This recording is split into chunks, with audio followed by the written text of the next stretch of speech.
Утечка, отравление, взрыв. Из всех коммунальных благ газ самый опасный. Он не видим, не слышим и почти не ощущаем. Но последствия аварий, связанных с бытовым газом, поистине катастрофичны. Не менее опасна и неисправная электропроводка. Именно поэтому основное внимание проверяющих было направлено на исправность газовых и электрических приборов, безопасную их эксплуатацию.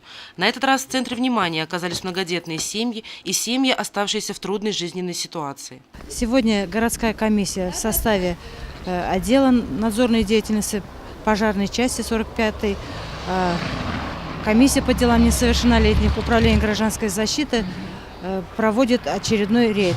В первую очередь мы проверяем семьи, многодетные семьи, семьи, которые, значит, оказались в социально опасном положении.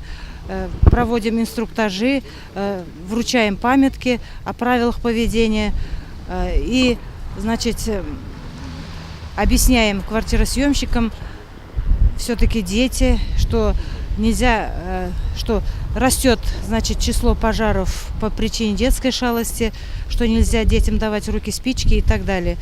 Вот. По республике идет рост пожаров, где у нас погибают люди. К сожалению, зачастую причиной чрезвычайных ситуаций становится человеческий фактор.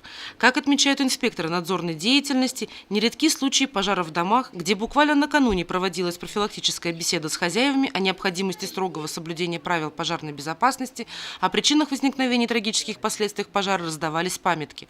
Причиной трагедий в таких случаях является элементарная беспечность и нежелание следовать простым, но в то же время важным правилам.